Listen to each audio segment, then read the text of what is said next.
Hello, this is James Kalm, the guy on the bike, welcoming you all back for another half-ass production. Today we're back on the Bowery. We're going to run into the new museum and see the first retrospective by George Condo called Mental States.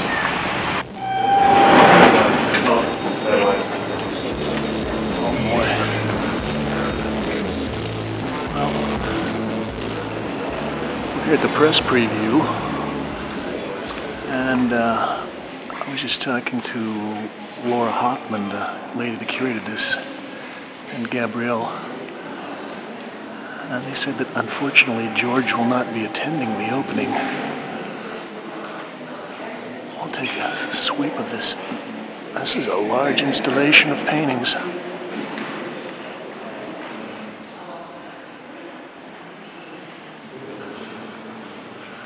Well, I was introduced to George Condo by Don Baechler, and we met at the Red Bar back in about 1982, I believe. And Don was maybe one of George's earliest fans or supporters. This is nice. Got a whole bunch of little drawings that he's pasted in there. This is not exactly the best way to view these paintings. It's unusual that they kind of keep the galleries in this dimly lit situation and then spotted the paintings. But, I think this piece is a good example of the kind of wacky panache and mix and matchy things that George is well known for. He happened to land in New York, I guess, in the early 80s, and like a lot of people, then ended up in the East Village and became a big part of the scene. I remember seeing at least a couple of his shows at Pat Hearn Gallery. Oh, this piece is titled The Internal Rage of Rodrigo. And I think this is kind of a great example of what I have always called George's dumb paintings. There's another one. Well, I like the fact that George has used a lot of cubism in some of his pieces, along with every other style that he could stick in there. He's very good at the pastiche. I think I saw that painting at one of his recent shows at Loring Augustine. Welcome to George Condo's world. For almost 30 years, with a virtuosity that stuns our eyes and a prolixity that boggles our minds, George has regaled New York and the world with his own version of life as we know it, played out by outlandish characters, painted hugely and exquisitely.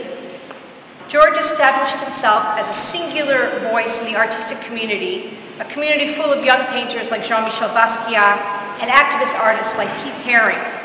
Although close with both of these artists, George pursued his particular project of mining the history of art, not for purposes of appropriation, but in order to challenge the masters in their own arena.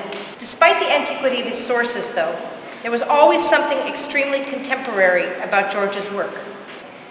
George spent 10 years in Paris, beginning at the end of the 80s, a city where he continued to explore historical genres, and particularly the oeuvre of Pablo Picasso, an artist with whom he shared an explosive energy to produce a flexible imagination and a mastery which allows an artist to move effortlessly from style to style.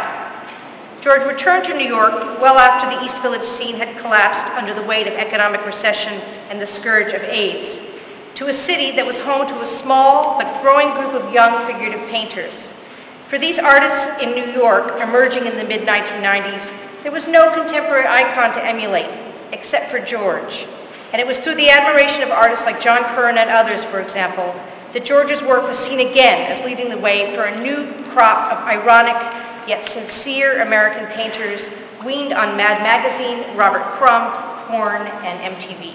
It has been a privilege and a rollicking good fun to work with George. We are so happy that his world has opened its doors to us, and thank the new museum for letting us have. Well, we'll take a look at the sculpture. This series is all busts. And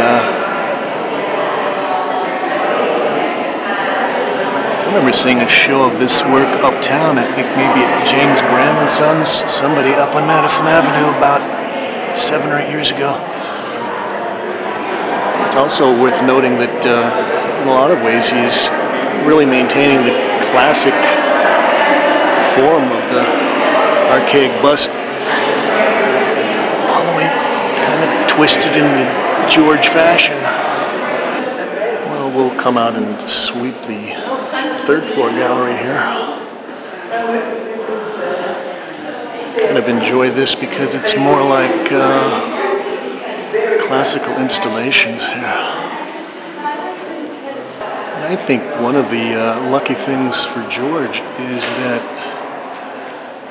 the people that are able to afford his paintings now are also the same people that grew up watching Hanna-Barbera cartoons and reading Mad Magazine. Cracked. Oh, there's Eleanor Hartney.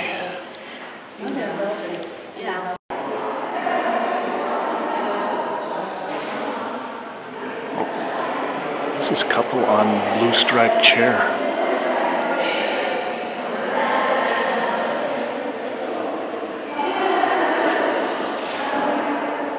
And you can see that George paints with a pretty slippery brush.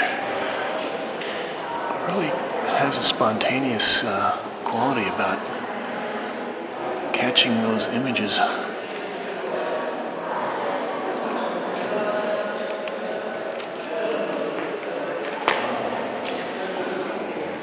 Oh, and this is an unapologetic homage to Francis Bacon. It's titled Return of the Client, number 8.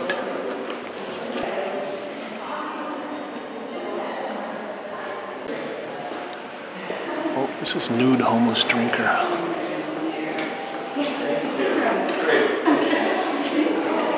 Oh, that face does look like something out of a Walt Disney comic book, maybe. It looks like Pluto.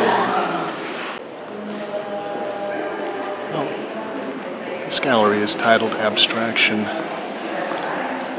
And I think for my money, I would say that this is probably what I would consider to be some of George's most profound work, although that might be the wrong word to use in George's case.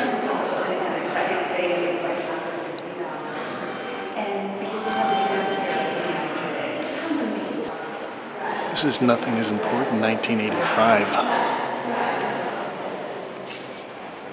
And this is part of his abstraction series. I think one of the things I admire about George is that he really is a fan of some of the classic painters, and if you look at some of these works, you can see where he was sort of borrowing a lot from people like Gorky and Mata, Miro.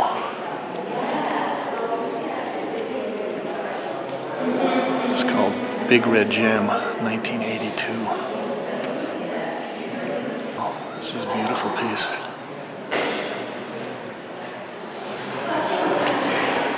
Internal Space, 2005. Now, if you just to look at this from a distance, you would think it was a kind of brushy abstract expressionism, but when you get up, you see it's loaded with these little cartoon faces, figures, gestures. It's also kind of interesting because he's got a very limited palette there. Kind of like a Mark Tobey, maybe.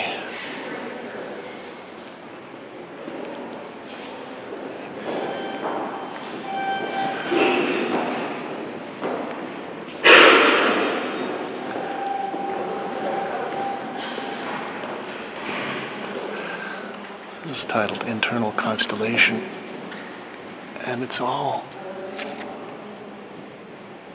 pencil and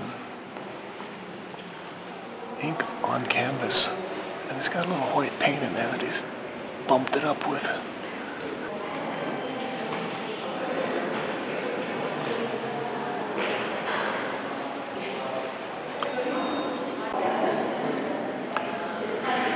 Well, this suite of paintings is the most recent. These are from 2010. And I think maybe these are some of the best pieces in the show. We really get down to straight painting on this. This piece is titled Figures in a Garden from 2010. And we can sort of see all of the things that make George an outstanding painter. You know, the palette is interesting. He's mixing a lot of different things together. But he still keeps the stupid faces in there. The dumb heads. It's titled Female Figure Composition 2010.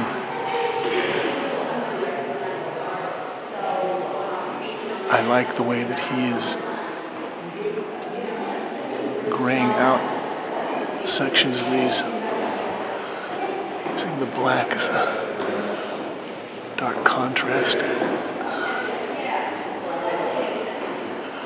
Now, one of the other things is we haven't really talked about kitsch and the part that kitsch has played in George's work from the beginning. This is titled Spatial Figures 2010. But I've written several reviews of George's work, and I think that the whole question of kitsch is maybe one of the most interesting and provocative points that George has been playing with. This is James Kalm reporting from the new museum and George Condo's mental states.